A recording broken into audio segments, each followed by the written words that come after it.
ये बिल्कुल एक डिफाइंड बात है कि ऐसा नहीं हो सकता कि अगर आप अपना ख्याल नहीं रखते किसी और का ख्याल रख सकते हैं। हाँ, लेकिन in our culture it's very very appreciate किया जाता है इस बात को कि जब आप सेल्फलेस होकर किसी का ख्याल रखते हैं। अनफॉर्चुनेट बात है। तो वो बंदा जो कोडिपेंडेंट है उसकी ड्रग फिर आप होते हैं। एंड जितनी पेन आप किसी ड्रग से लेते हैं ना, प्लेयर और पेन, वैसा ही रिलेशन आपका कोडिपेंडेंस में होता है। एक एक सिम्टम ड्रग एडिक्शन वाला होता है कोडिपेंडेंसी। विड्रॉल पे आपको पता है फैमिलीज को विड्रॉल्स भी होते हैं। विड्रॉल एडिक्शन में ये होता है ना कि जब कोई नशा छोड़ता है तो उसके बाद कुछ अलामात होती हैं, जैसे बेचैनी। हेरोइन के विड्रॉल्स ये होते हैं जिस्म दर्द करना, नाक से पानी बहना। इसको उर्दू में अलामात पिस्पाई कहते हैं कि जब कोई आप नशा छोड़ेंगे तो आपकी बॉडी सर्टन वे में बॉडी और ब्रेन रिस्पॉन्ड करेगा। जब कोई नशा छोड़ता है तो उसके बाद विड्रॉल्स साइन आते हैं, जिसमें बेचैनी हो जाना, जिसमें बाज़-औक़ात डिफरेंट ड्रग का डिफरेंट होता है। जैसे हेरोइन का बहुत सवेयर विड्रॉल होता है, बॉडी एक्स होती हैं बहुत सवेयर, जिस्म दर्द। फिजिकल विड्रॉल जो है वो हेरोइन का सबसे ज़्यादा है, जिस्मानी तकलीफ़ें बहुत ज़्यादा होती हैं। अल्कोहल में बहुत बेचैनी होती है, अल्कोहल में बहुत डिप्रेशन होता है, बहुत। जब कोई अल्कोहल छोड़ता है तो बहुत डिप्रेसिव स्टेट में जाता है। आपका यहाँ पर आना पेशेंट से मिलना ही सिर्फ नहीं होता, you are here for some programs हम आपके साथ करते हैं, जैसे कोडिपेंडेंसी की मैनेजमेंट, टफ लव की कम्युनिकेशन, डिजीज़ कॉन्सेप्ट, आपका डिनायल, इंटरवेंशन। सो अगर हर दिन का कोई एक एजेंडा हमारा फैमिली के साथ होता है, ठीक, और अगर आप मिसाल के तौर पर मेरा ग्रीफ रिकवरी का एजेंडा हो आपके साथ फर्स्ट वीक में, और मैंने ग्रीफ रिकवरी पे आपके साथ काम करना हो, और आपका माइंड हो सकता है कि आपकी जो शिद्दत है वो ज़्यादा हो, तो वो एक वीक ना लगे उसको, वो अगली दफ़ा भी आप कहें कि मिस शुमाइला नींद नहीं आती, मेरे साथ हो क्या गया है, मुझे रात को ये ख्याल आता है कि एक ही बेटा मेरा और उस तरह से तकलीफ़ में है और मेरी लाइफ जीने को दिल नहीं चाहता एंड स्टफ लाइक दैट। तो अगला मेरे वीक था इंटरवेंशन का। अब इंटरवेंशन पे तो नहीं बात होगी, आप इस स्टेट में इंटरवेंशन पे, तो आप कहेंगे कि अच्छा मुझे नींद नहीं आती, तो इट्स बेटर कि आप मीटिंग करवाएं बस। So you are involve yourself in something, मतलब डिफरेंट पॉइंट ऑफ व्यू से आप लेके चल रहे हैं मीटिंग को। आप कहते हैं चलो तुसी मीटिंग कराओ, बाकी तुसी जिहड़ियां गल्लां कर रहे हो ना है मैनू पता नहीं। फैमिली की डिफरेंट मैनिफेस्टेशन होती है ना। समटाइम फैमिलीज को लगता है कि जो बात हम कह रहे हैं ना यही बात वो करते रहे हैं, लेकिन यहाँ पर जब आप बात अपनी फैमिली को कहते हैं उसका फ़र्क ये होता है कि आप इस वक्त जब पेशेंट आपके सामने होता है तो वो एक सोबर स्टेट में होता है, वो अंडर द इन्फ्लुएंस नहीं होता, वो आपकी बात को प्रोसेस करने के काबिल होता है। सो अगर फैमिली और पेशेंट सिर्फ जाने की बात करते रहें 100 दिनों में, मैनू लै जाओ, मैनू एने दिन बाद लै जाओ, ये कर दें वो कर दें, और फैमिली भी उसको तसल्लियाँ देती रहे। वेरी इंपॉर्टेंट चीज़ जो फैमिली ने नहीं करनी, पेशेंट को तसल्ली नहीं देनी। अच्छा, इसकी वजह पता है क्या है? पेशेंट बताएं, एक्सपर्ट ओपिनियन, फॉलो अप के पेशेंट से तसल्ली क्यों नहीं देनी? हम कहते हैं हाँ तसल्ली। अब जैसे आप कहीं मुझे ले जाएं और फैमिली के अच्छा हम डॉक्टर से बात करते हैं, हम फैमिली को कहते हैं ये नहीं कहना, स्ट्रेट टू द पॉइंट बात उनसे कहें जो आप नहीं करेंगे। अगर कोई इतने डॉक्टर साहब वाली बात करने वाले हम हो तो फिर फैमिली को बुलाने की ज़रूरत नहीं है। फैमिली की इंटरवेंशंस के बगैर नोबडी कैन हेल्प यू, और फैमिली की जो तकलीफ़ है वो कोडिपेंडेंस है।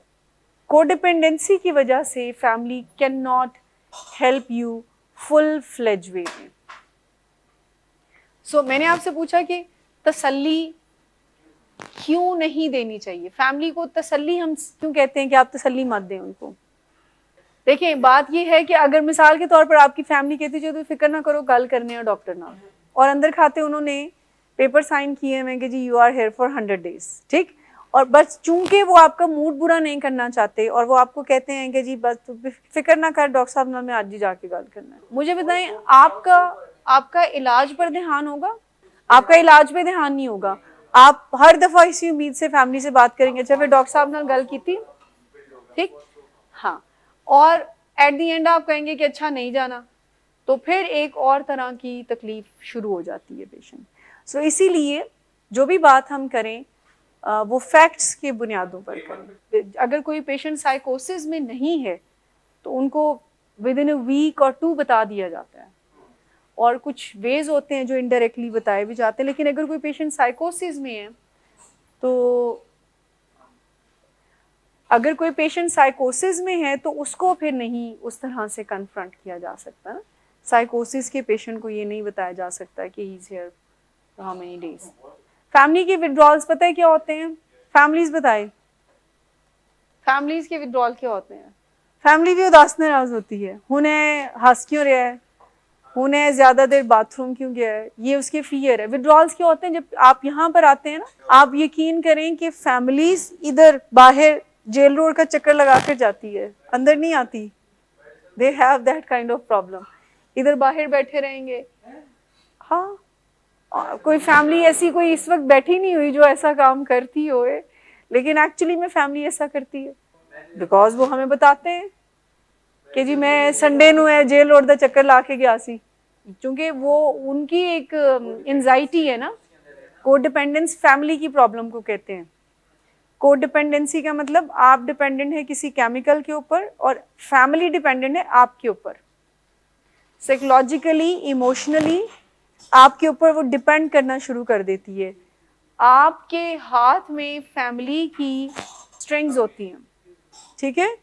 आप खुश हैं तो फैमिली, आप खुश नहीं है तो फैमिली खुश नहीं है, ठीक है? आपका मूड ठीक है तो आज का दिन बहुत अच्छा है, आपका मूड ठीक नहीं है तो आज। सो जब आपसे फैमिली मिलकर जाती है, सो हालांकि बाज़-औक़ात पेशेंट अच्छी बात नहीं कर रहा होता फैमिली से, फैमिली इस बात पर एक्शन नहीं लेती। आप सबकी तवज्जो चाहूँगी कि ये इसने मुझसे डिसरिस्पेक्टफुल वे में बात की है, इस बारे में परेशान होती है कि आज वो डाउन सा लग रहा था। So they used to become selfless person, यानी उनको ये ख्याल नहीं होता एज अ ह्यूमन बीइंग, उनको ये ख्याल होना चाहिए कि जी हमें डिसरिस्पेक्ट किया, हमसे अच्छी बात नहीं की।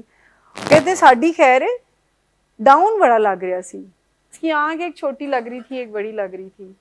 वो कह रहा था कि ज़रा उसका पानी ठीक नहीं आ रहा तो मिस शुमाइला ज़रा पानी ठीक करवा दीजिएगा। वो कह रहा था मुझे खाने में ये चाहिए तो प्लीज़ ज़रा वो करवा दीजिएगा। सो दे डोंट कंसिडर इट कि हमारी एज अ फैमिली इमोशनल कितना डैमेज हुआ है। ज़्यादातर फैमिलीज पेशेंट को कह रही होती हैं जो हो गया सो हो गया, बस वो मिट्टी पा दे देते हैं। लेट्स बाज़-औक़ात फैमिलीज को याद भी नहीं होता। अच्छा, फिर कोडिपेंडेंसी का ही एक पैटर्न है कि एक टाइम पे आपको लगेगा मिट्टी पाओ, एक टाइम पे आप गड़े मुर्दे उखाड़ के लाएंगे, फिर आपको यह ख्याल आएगा मेरे साथ इसने किया क्यों ऐसे, एंड देन आप एक दूसरी एक्सट्रीम तक जाएंगे। फैमिली की बात कर रही हूँ कि फैमिली एक टाइम पर आप जितनी बड़ी बात मर्जी उनको कह दें तो वो बुरा नहीं मानेंगे, लेकिन एक टाइम ऐसा है जब पेशेंट बेहतरी की तरफ जा रहा होगा ना, तो फैमिली की तकलीफ़ें तब उभरना शुरू होती, कोडिपेंडेंस की। पेशेंट ठीक जा रहा है, बढ़ती हैं। पेशेंट जब बेहतरी की तरफ जाता है ना, क्योंकि उनकी वो हो गए जॉबलेस, हर वक्त उनकी जॉब थी आपका ख्याल रखना, ऑल द टाइम ख्याल रखना था, इसने खाना ठीक है, खाना ठीक खाया है, ये ठीक किया है, वो ठीक किया है, ये अब इसको ये चाहिए होता है, अब उसको वो, जो ऑल द टाइम एक जॉब पर होते हैं। तो जब आप रिकवरी में आ जाते हैं तो वो जॉब ख़त्म हो जाए, फिर फैमिली को विड्रॉल्स होते हैं। फैमिली को यानी कोडिपेंडेंट यूज्ड टू होते हैं परेशान होना, and they want control of your life. Actually में ये उनका एक वांट होता है, but they can not control you. Actually में वो कंट्रोल हो रहे होते हैं आपसे।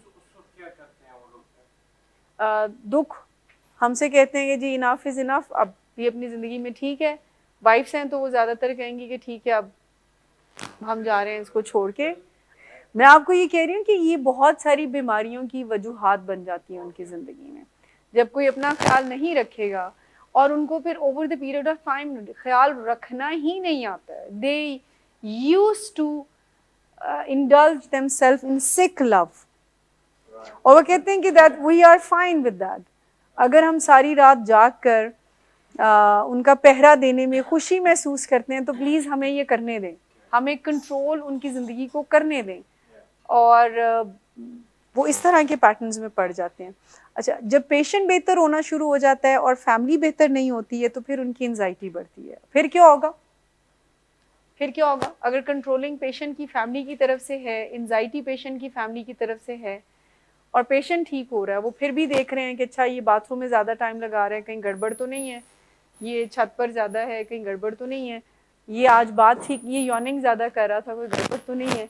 सो जब ये बातें रिकवरी में बग़ैर किसी एविडेंस, मैं बात आप कह रही हूँ कि ये कोडिपेंडेंस की वजह से वो करते हैं कि they become use to it, कि वो फैमिलीज हमें ये आइडियाज़ दे रही होती है कि इसके 2 गार्ड्स ना हम रख लें, कोई एक परमानेंट बंदा ना इसके साथ रख लें। तो ये क्या है? उनकी नीड है कंट्रोल करने की। ठीक, सो फैमिली की ये तकलीफ़ें हैं, और शायद आप अंदाज़ा भी ना लगा सकें कि ये सिम्टम्स फैमिलीज़ को बताना, it's very difficult for us also. यानी केयर टेकिंग उनका बिहेवियर होगा। अब मुझे बताएं कि हमारे कल्चर में अगर कोई वाइफ, कोई मदर अपने से ज़्यादा अपने लव्ड वन का ख्याल रख रही है, तो क्या आप उसको कोई सिम्टम कंसिडर करेंगे? Not at all. उसको तो इतनी तारीफ़ें मिलेंगी कि ये तो बहुत सेल्फलेस है, ये तो कभी अपना सोचे ही नहीं, इन्हें सारी ज़िंदगी निछावर कर दी है अपने फैमिली के ऊपर। We really admire that person. ये अच्छी बात नहीं है, इससे कोई फ़ायदा नहीं होता। आपको क्या लगता है कि पेशेंट की कोई चौकीदारी कर सकता है? दैट्स वाई फ़ायदा ही नहीं उसका। आप विद ड्यू रिस्पेक्ट तय खाने में बंद करें, वहाँ पर ड्रग अरेंज कर लेंगे। है किसी को डाउट? मुझे नहीं है। अगर हम हमारे पेशेंट को तय खाने में बंद कर दिया जाए, they can arrange drug there. कोशिशें तो कर ही रहे होते, नहीं कर ही रहे होते ना कोशिश। कभी कभार मान भी जाते हैं, कभी कभार सिगरेट कहीं ना कहीं से अरेंज कर भी लेते हैं। एक दफ़ा एक पेशेंट ने अपनी फैमिली को कहा, वेरी इंटरेस्टिंग बात, 100 दिन की यहाँ से इलाज के लिए वो चले गए। फिर वो तकरीबन 3 हफ्ते वो फॉलोअप पर आते रहे, तो चौथे हफ्ते जाके उन्होंने अपनी फैमिली को ये कहा कि मेरे पास उधर चर्च पड़ी रही थी और मैंने, बात यहाँ से शुरू हुई कि मैंने विलिंग वेज फॉलोअप पे नहीं जाना। तो उन्होंने कहा क्यों नहीं जाना? कहते क्योंकि छोड़ना मैंने खुद है, और आई हैव डिसाइडेड कि मैंने वो छोड़ देना है। सो वहाँ पर मेरे पास चर्च पड़ी रही थी और मैंने उसको नहीं किया। Is that possible? मुश्किल है। अच्छा, मुश्किल ये नहीं है कि विलिंग वेज में चर्च नहीं आ सकती, मुश्किल ये है कि किसी के पास चर्च पड़ी हो और वो 100 दिन करे ना। पॉइंट इज दैट कि अगर किसी के पास कोई ड्रग पड़ी हो और वो करे ना, दैट्स इम्पॉसिबल इनिशियल डेज में। ठीक, ड्रग अरेंज हो सकती है। ये मैं फैमिली को बता रही हूँ कि रिहैब में अगर कोई ड्रग अरेंज कर सकता है ना, तो घर में अगर आप समझते हैं ना कि 4 तालियां चिन्ह रख दो and they can not move, they can do. इस खौफ से बाहर आए। मुझे आज पर्टिकुलरली आप लोगों से और ख़ास करके फैमिली से बात करनी है कि जब आप रिलेशनशिप में हर्ट होते हैं किसी से, अपने करीबी से, ठीक, आप हर्ट हो जाते हैं, आपको दुख पहुंचता है अपने करीबी रिश्ते से। अब वो हस्बैंड हो सकता है, वो वाइफ हो सकती है, वो बच्चे हो सकते हैं, वो पेरेंट्स हो सकते हैं, वो दोस्त हो सकते हैं। आपको अपने करीबी रिश्तों से जब तकलीफ़ पहुंचती है तो उस तकलीफ़ को कैसे डील करते हैं और ताल्लुक़ कैसे लेके चलते हैं। मैं बात समझा पाई आपको कि जब आपको अपने लव्ड वन से तकलीफ़ पहुंचे, सो आप अपने रिश्ते को कैसे मेंटेन करते हैं उस तकलीफ़ के साथ, कैसे बात करके। एक बंदे ने, आपका क्लोज वन है और आपको हर्ट कर दिया, ultimately we have to talk. लेकिन अगर आपको गुस्सा आ गया है या आपको तकलीफ़ है, आप क्या बात कर सकेंगे उस तकलीफ़ के इन्फ्लुएंस में? मिसाल से समझते हैं, आपके फादर आपको देख लेते हैं कि जी आप ड्रग कर रहे हैं, या आपको देख लेते हैं कि आपने कोई ऐसी बात उनको कह दी जो उनको हर्ट कर गई। ठीक, अब उनके चेहरे पर काफ़ी तकलीफ़ के आसार आ गए। ठीक, बट आप जिस पॉइंट ऑफ व्यू पे बात कर रहे हैं, you think that you are on the right page. गलत पेज से तो डेफिनेटली किसी जो बंदा बात कर रहा होता है उसको वो गलत पेज लग नहीं रहा होता। नहीं, हमने प्रैक्टिकल होकर इस बात को लेना है कि जब आप हर्ट होते हैं जब आप हर्ट होते हैं तो याद रहता है कि मुझे तमीज से बात करनी चाहिए? Not at all. जब आप अपनी भड़ास निकाल लेते हैं, जब आपका रिलेशन फ्लड हो जाता है, फिर आपको याद आता है, फिर बाद में आप कॉम्पनसेट करते हैं कि जब मैंने माफ कर दो, मैं कुछ ज्यादा कह देता हूँ। ठीक, तो ये जो अभी जर्ट साहब ने कहा ना कि फॉरगिव करके, when we are under the influence of charged feelings, so we behave differently. तो जब हम हर्ट होते हैं तो अब वो चाहे कोई स्पाउस हो, चाहे पेरेंट्स हो, वी वांट कि हम बदला तो एक दफ़ा ले ही लें। ऐसा होता है कि नहीं? अच्छा, अगर बदला ना भी हो तो दिल ये चाहता है कि मैं एटलीस्ट कोई ना कोई विनिंग पॉइंट हमारे पास आ जाए। मैं इसको शुरू करने 3 पॉइंट सिर्फ मुझे आपको इस हवाले से समझाने हैं। आपने एज अ फैमिली अपने इजहार करते रहना है कि आपको इनके इस एक्शन से तकलीफ पहुंचती है, ठीक, लेकिन मैं आपको डे 1 से एक बात बार बार कह रही हूँ कि इस सारे मामले में इनकी रिकवरी ख़राब ना हो। वो जो होना है अल्लाह ताला की ज़ात को ज़्यादा बेहतर पता है कि इनका रिश्ता, कोशिश तो हम सब कर रहे हैं कि बच जाए, लेकिन जो भी होगा इस बात पर फेथ रखें कि इनकी बेहतरी के लिए होगा। लेकिन इसके रिएक्शन में इनकी बीमारी कहीं जीत ना जाए और वो कहेंगे जी अच्छा चले ठीक है, हम ट्रीटमेंट को ख़त्म करते हैं। ये ज़रा आपको याद है, मैं पहले भी आपसे ये बात करती रही हूँ और अभी भी मेरी यही बात है। देखें, ये जो मैं अभी इमोशंस की बात आपसे कर रही हूँ ना, अब आपका तो मामला ही बहुत सेंसिटिव है। कैन नॉट से इस टाइम पे कि आप वो कहीं ना कहीं पर और बहुत सारी ख़राब इंटेंशंस आ गई ना। अगर आपको और उनके दरमियान में होता तो शायद ये बात उस तरह से बिगड़ती ना। लेकिन जब भी हम किसी से तकलीफ़ हमें मिलती है ना तो हमारा दिल नहीं ठीक होता। अब मैं चाहूँगी कि आप प्लीज़ इस पे बात करें कि दिल नहीं ठीक होता। आप जितनी भी मोहब्बत अपने लव्ड वन से करें, चाहे वो पेरेंट्स हों, दिल मान के नहीं देता। Good afternoon sir. Good afternoon. Sir, एक क्लाइंट बहुत देर से आपका इंतज़ार कर रहे हैं। क्या? तुम्हें किसने कहा था अपॉइंटमेंट देने को? सर, कल शाम आप ही नहीं तो कहा था। झूठ बोलती हो तुम। मैंने तुम्हें कब कहा था? तुम सब झूठ बोलते हो मुझसे। शराब नोशी की वजह किरदार की खराबी नहीं, मूड की खराबी है। शराब नोशी कभी भी नशे की बीमारी में बदल सकती है। नशे की बीमारी हर स्टेज पर काबिले इलाज है। मदद हासिल कीजिए, क्योंकि वो ऐसा नहीं करेगा। विलिंग वेज से मदद हासिल कीजिए, कहीं से भी मदद हासिल कीजिए, लेकिन फौरी मदद हासिल कीजिए। जिस मुआवजे के इंतजार में आपने बहुत देर कर दी, अब वो दस्तक दे रहा है। मदद हासिल कीजिए, मदद हासिल कीजिए, मदद हासिल कीजिए।